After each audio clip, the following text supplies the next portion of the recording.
सूची बोलते हैं विद्वान एवं बुद्धिमान महर्षियों। मोक्षदायक शिव क्षेत्रों का वर्णन सुनो। तत्पश्चात मैं वर्णन करूंगा लोक रक्षा के लिए शिव संबंधी आगमों का। पर्वत, वन और काननों समेत इस पृथ्वी का विस्तार 50 करोड़ योजन है। भगवान शिव की आज्ञा से पृथ्वी समस्त जगत को धारण करके स्थित है। भगवान शिव ने भूतल पर भिन्न भिन्न स्थानों पर वहां के निवासियों को कृपा पूर्वक मोक्ष प्रदान करने के लिए शिव क्षेत्र निर्मित किया है। कुछ ऐसे क्षेत्र हैं जिन्हें देवताओं तथा ऋषियों ने अपना वासस्थान बनाकर अनुग्रहित किया है, इसलिए उनमें तीर्थत्व प्रकट हो गया है। एवं अन्य बहुत से तीर्थ क्षेत्र ऐसे हैं जो लोगों की रक्षा के लिए स्वयं प्रादुर्भूत हुए हैं। तीर्थ और क्षेत्र में जाने पर मनुष्य को सदा स्नान, दान एवं जप इत्यादि करना चाहिए, अन्यथा वह दोषों का भागी होता है। ये दोष है रोग, दरिद्रता तथा मुक्ता आदि। जो मनुष्य इस भारतवर्ष के भीतर मृत्यु को प्राप्ति कर लेता है, वह अपने पुण्य के फल से ब्रह्मलोक में वास करके पुण्य क्षय के पश्चात पुनः जन्म मनुष्य योनि में ही लेता है।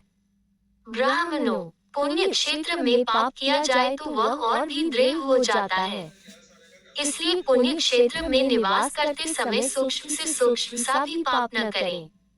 सिंधु एवं शतद्रु सतलज नदी के तट पर बहुत से पुण्य क्षेत्र है। सरस्वती नदी परम पवित्र और 60 मुख वाली धारा वाली कही गई है। विद्वान पुरुष सरस्वती के उन तट पर निवास करे तो वह क्रमशः ब्रह्मपद को पा लेता है। हिमालय पर्वत से निकली हुई पुण्य सलिला गंगा 100 मुख वाली नदी है। उसके तट पर काशी प्रयाग आदि अनेक पुण्य क्षेत्र है। वहाँ मकर राशि के सूर्य होने पर गंगा की तटभूमि पहले से भी अधिक प्रशस्त एवं पुण्यदायक हो जाती है। सोनभद्र नदी 10 मुख वाली नदी है। वह बृहस्पति के मकर राशि में आने पर अत्यंत पवित्र तथा अभीष्ट फलदायक हो जाती है। उस समय वहां स्नान एवं उपवास करने से विनायक पद की प्राप्ति होती है। पुण्य सलिला महानदी नर्मदा के 24 मुख स्रोत है। उसमें स्नान तथा उसके तट पर निवास करने से मनुष्य को वैष्णव पद की प्राप्ति होती है। तमसा के 12 तथा रेवा के 10 मुख है। परम पुण्यमयी गोदावरी के 21 मुख बताए गए हैं। वह ब्रह्महत्या तथा गोवध के भूलवश अथवा अनजाने में हुए पाप का भी नाश करने वाली एवं रुद्रलोक देने वाली है।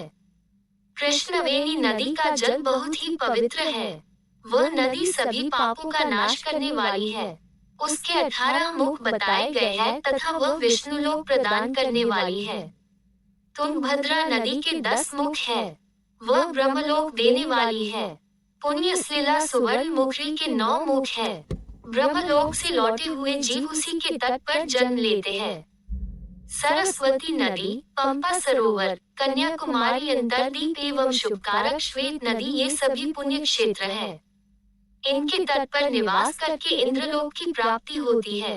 सह्य पर्वत से निकली हुई महानदी कावेरी परम पुण्यमयी है।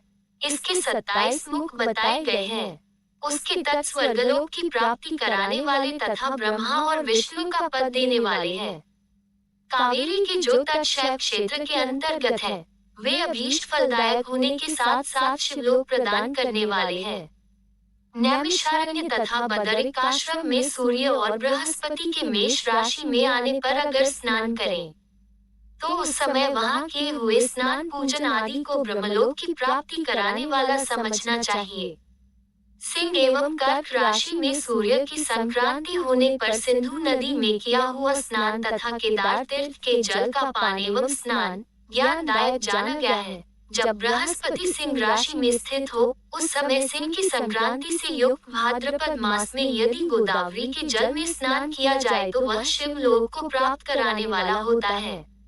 ऐसा पूर्व काल में स्वयं भगवान शिव ने कहा था।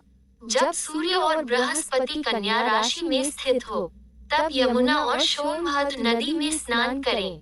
वह स्नान धर्मराज तथा गणेश जी के लोक में महान भोग प्रदान करने वाला होता है। यह महर्षियों की मान्यता में से है। जब सूर्य एवं बृहस्पति तुला राशि में स्थित हो, उस समय कावेरी नदी में स्नान करे। वह स्नान भगवान विष्णु के वचन की महिमा से संपूर्ण अभीष्ट वस्तुओं को देने वाला माना गया है। जब सूर्य और बृहस्पति वृश्चिक राशि में आ जाए, तब मार्गशीर्ष अगहन महीने में नर्मदा नदी में स्नान करने से भगवान श्री विष्णु लोक की प्राप्ति हो सकती है। सूर्य और बृहस्पति धनु राशि में स्थित होने पर सुवर्णमुखी नदी में किया हुआ स्नान शिवलोक प्रदायक होता है। जब सूर्य एवं बृहस्पति मकर राशि में स्थित हो, उस समय माघ मास में गंगा जी के जल में स्नान करना चाहिए। ब्रह्मा जी का कथन है कि इस स्नान से शिवलोक की प्राप्ति होती है। शिवलोक के पश्चात ब्रह्मा और विष्णु के स्थानों में सुख भोगने पर अंत में मनुष्य को ज्ञान की प्राप्ति होती है। माघ मास में तथा सूर्य के कुंभ राशि में स्थित होने पर फाल्गुन मास में गंगा जी के तट पर किया हुआ श्राद्ध, पिंडदान अथवा तिलोकादान पिता और नाना दोनों कुलों के पितरों की अनेकों पीढ़ियों का उद्धार करने वाला माना गया है। सूर्य और बृहस्पति जब मीन राशि में स्थित हो, तब कृष्णवेणी नदी में स्नान की ऋषियों ने प्रशंसा की है। उन महीनों में पूर्वोक्त तीर्थों में किया हुआ स्नान इंद्रपद की प्राप्ति कराने वाला होता है। विद्वान पुरुष गंगा एवं कावेरी नदी का आश्रय लेकर तीर्थवास करें।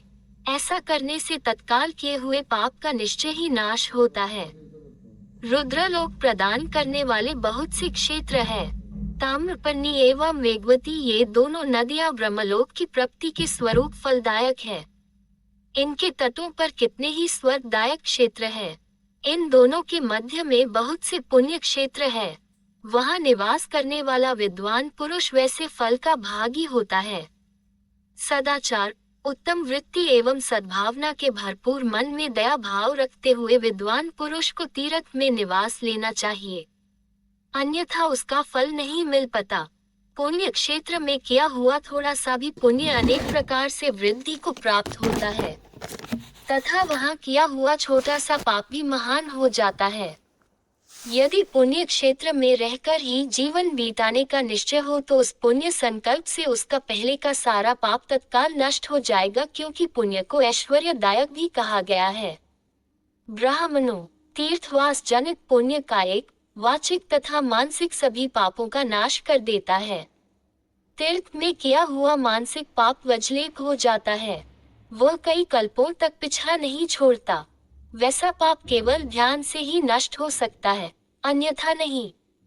वाचिक पाप जप से तथा कायिक पाप शरीर को सुखाने जैसे कठोर तप से नष्ट हो सकता है, अन्यथा बदता रहता है। वैसा पाप जब तक पूर्ण रूप से समाप्त नहीं हो जाता, प्राणी को उसे कल्पों तक भोग करना पड़ता है।